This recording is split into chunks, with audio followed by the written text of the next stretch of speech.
2 1 0 0 action please. আসসালামু আলাইকুম রহমতুল্লাহি ওয়া বারাকাতুহু। আমি doctor Mohammad Aslam, DHMH BHB Dhaka, BHMH on course Dhaka বিশ্ববিদ্যালয়। বর্তমানে বিশ্বনন্দিত ক্যান্সার চিকিৎসক অধ্যক্ষ ডক্টর এস এম সারওয়ার স্যারের চেম্বার গণস্বাস্থ্য হোমিওতে এজ এ ক্যান্সার চিকিৎসক হিসাবে নিয়োজিত আছি। আজকে আমরা আল্লাহর রহমতে চলে যাব সরাসরি একটা রোগীর কাছে, যে রোগীটা প্রোস্টেটিক ক্যান্সারে আক্রান্ত হয়ে চিকিৎসারত অবস্থায়, মানে ক্যান্সারে আক্রান্ত হয়ে চিকিৎসার জন্য আমাদের এখানে আসেন। আল্লাহর রহমতে আমাদের এখান থেকে চিকিৎসা নিয়েছেন, নিয়ে বর্তমানে রোগীটা সম্পূর্ণরূপে সুস্থ আছে। তারই হিস্টোরিটা, তারই গল্পটা আজকে আমরা শুনবো। চলুন চলে যাই আমরা সরাসরি রোগীর কাছে। আসসালামু আলাইকুম। বাজান, কেমন আছেন আপনি? আলহামদুলিল্লাহ। বাজান, আপনার নাম কি? আমার নাম মোহাম্মদ আলমগীর হোসেন। মোহাম্মদ আলমগীর হোসেন। আপনার বাবার নাম?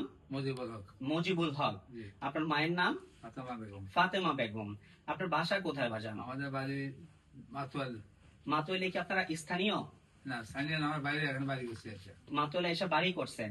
মাতুয়াল কোন কোন এলাকাতে, বা কিভাবে আমরা আপনাকে চিনতে পারি? মাতুয়াল দক্ষিণ পাড়া মুসলিমনগর। মাতুয়াল দক্ষিণ পাড়া মুসলিমনগর 0 পয়েন্ট। ওইখানে গিয়ে কি বললে আপনাকে চেনা যাবে? আপনার আমার নাম বললেই হবে। আলমগীর সাহেবের বাসা কোথায়? আলমগীর সাহেবের বাসা কোথায়? আচ্ছা বাজান, আপনার বর্তমান বয়স কত চলতেছে? 70 চলতেছে। আচ্ছা, আপনি কি করেন বর্তমানে? কিছুই না, বেকার। বর্তমানে বাসা অবসরপ্রাপ্ত হিসাবে আছেন? জি জি। উনি কি হয় আপনার? আমার ছেলে। আপনার ছেলে। ভাইজান, আপনার নাম? আমার নাম মোহাম্মদ নাজমুল হাসান উজ্জ্বল। মোহাম্মদ নাজমুল হোসেন উজ্জ্বল। ভাইয়া, কোথায় জবে আছেন?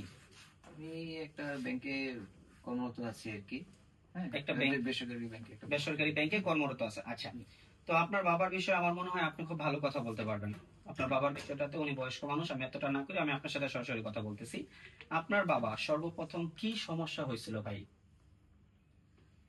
গত বছর 2025-এ, এই বছরের শুরুর দিকে আর কি, তো বাবার ঘন ঘন প্রস্রাব, তারপরে হচ্ছে প্রস্রাবের রাস্তায় কিছুটা জ্বালা পোড়াও হইতো, এবং এর কারণে উনি দেখা গেছে যে রাতের বেলা মাঝে মধ্যে ঘুমের মধ্যে প্রায় ঘুম ভেঙে তারপর উনি ওয়াশরুমে যেতে হইতো কয়েকবার।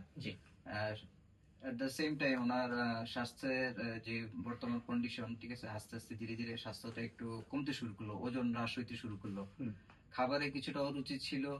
তো এই বিভিন্ন ধরনের জটিলতা দেখি আমরা। তো উনি যেহেতু ডায়াবেটিস, অনেক আগে থেকে ডায়াবেটিস ছিল না, তো আমরা একটা পর্যায়ে যে সিদ্ধান্ত নিলাম বাসার সবাই, যে আমরা বাংলাদেশের যে বারডেমের হসপিটাল আছে, তো ওখানে যে আমরা যে নিয়মিত যে চিকিৎসাগুলো করাই বা যেখানে পরীক্ষা নিরীক্ষা করে, ওখানে একজন বিশেষজ্ঞ চিকিৎসকের শরণাপন্ন হবো আর কি। তো আমরা সেখানে বিশেষজ্ঞ চিকিৎসকের শরণাপন্ন হয়ে, তো উনি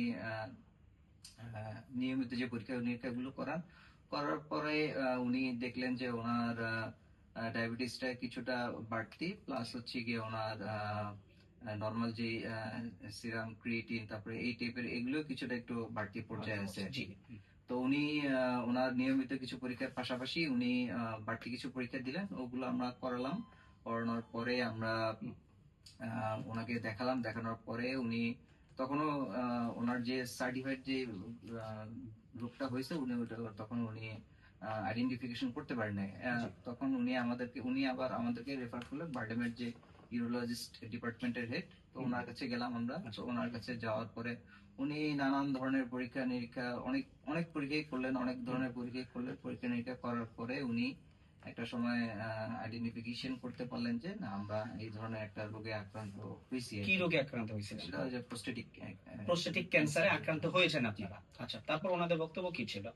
তো ওনাদের বক্তব্য ছিল যে এখন এই ধরনের চিকিৎসা আসলে বাংলাদেশে খুবই ব্যয়বহুল।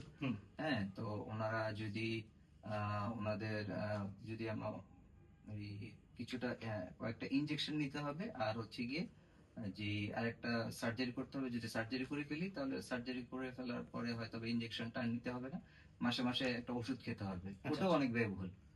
তো আমরা সিদ্ধান্ত নিলাম যে আমরা সার্জারি করে ফেলবো।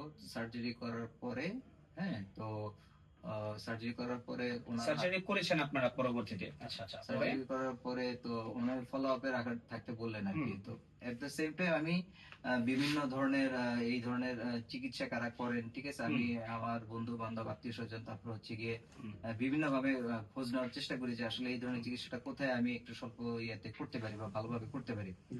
আল্লাহর রহমত, আমি যেভাবেই হোক, ঠিক আছে, আমি অনলাইনের মাধ্যমে এখানে এই জায়গাটার আমি সন্ধান পাই। জি। সন্ধান পেয়ে ঠিক আছে আমি এখানে আসি।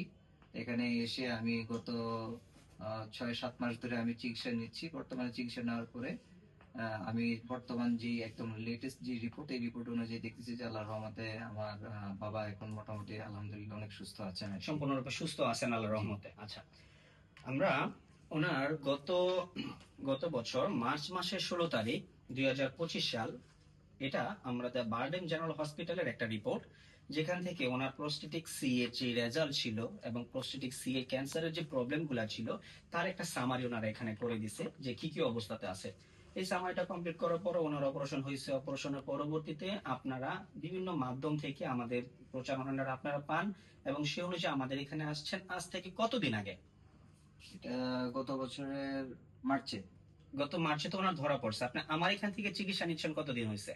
আমি এপ্রিল মাসে এসেছি, এক মাস পরেই। মার্চে এই অবস্থা হয়, আপনি এপ্রিলে আমাদের এখানে চিকিৎসার জন্য চলে আসছেন। এপ্রিল মাসে, জি। এপ্রিল মাসে চিকিৎসার জন্য এসে আপনি তখন যে চিকিৎসাটা আমাদের কাছ থেকে নিয়েছেন তখন ওনার অবস্থাটা কেমন ছিলেন শারীরিক ভাবে? তখন তো উনি শারীরিকভাবে কিছুটা দুর্বল ছিলেন, প্লাস হচ্ছে গিয়ে ওনার ওই রোগটা ধরার পরে যে সকলের সমস্যাগুলি ছিল ওই সব সিমটম গুলোই ওনার ছিল। ছিল। আচ্ছা, উনিকে যখন আল্লাহর রহমতে আমরা গত এপ্রিল মাস থেকে ওনাকে চিকিৎসা শুরু করছি আলহামদুলিল্লাহ, এপ্রিল মাস থেকে চিকিৎসা শুরু করার পর কত দিনের মাথায় বা কত মাসের মাথায় আপনারা গিয়ে পরবর্তী যে রেজাল্ট গুলা করলেন এবং রিপোর্টটা ভালো পাইলেন, কতদিন হয়েছে সেটা? আমি আপনাদের ওষুধ খাওয়ার পরে 6ষ্ঠ মাসের মাথায় আমি এই রিপোর্ট গুলা করলাম। আলহামদুলিল্লাহ এই রিপোর্ট গুলা এখন সম্পূর্ণ মানে আমরা পঞ্চম মাস শেষ করে ষষ্ঠ মাসের মাথায় আপনাদেরকে পরীক্ষাগুলো বলেছি। আমরা সমস্ত রোগীদেরকে বলি যে আমরা 4 মাস ট্রিটমেন্ট চালায়া আল্লাহর রহমতে পরীক্ষাগুলো করবো এবং আলহামদুলিল্লাহ আশা রাখি যে আল্লাহ যদি চায় পরীক্ষার রিপোর্ট গুলো সম্পূর্ণ নেগেটিভ আসবে। অনেক রোগীর ক্ষেত্রে সেটা 2 মাসেও ঘটে, অনেক রোগীর ক্ষেত্রে সেটা 5 মাস 6 মাসও প্রয়োজন হয়। তো 6 মাসের মাথায় ওনারা যে রিপোর্ট গুলা করছে, আমি সেই রিপোর্ট গুলো আমি আপনাদেরকে একটু বলি। রিপোর্ট গুলাতে আলহামদুলিল্লাহ আল্লাহর রহমতে উনি বর্তমানে সম্পূর্ণরূপে ওনার যে ক্যান্সারিয়াস প্রবলেমটা ছিল সেই প্রবলেমটা এখন বর্তমানে নাই। উনি মানসিক ভাবে এবং শারীরিক ভাবে সম্পূর্ণরূপে আলহামদুলিল্লাহ আল্লাহর রহমতে ভালো আছেন। চলুন রোগীর মুখ থেকে একটু শুনিয়েছি উনি মানসিক ভাবে এবং শারীরিক ভাবে বর্তমানে কি অবস্থা আছেন। বাজান, আমি আপনার কাছে আবার একটু আসলাম। আপনি আলহামদুলিল্লাহ আল্লাহর রহমতে আমাদের চিকিৎসায় এখন সম্পূর্ণরূপে সুস্থ মনে করতেছেন নিজেকে? আলহামদুলিল্লাহ, আল্লাহর রহমত। সম্পূর্ণরূপে আল্লাহর রহমতে সুস্থ মনে করছেন? আপনার বর্তমানে শারীরিক বা মানসিক কোনো সমস্যা আছে কি? না, এখন আলহামদুলিল্লাহ কোনো সমস্যা নেই, সব দিকটা ভালো। জি। ঘুম, খাওয়া দাওয়া যা আছে সব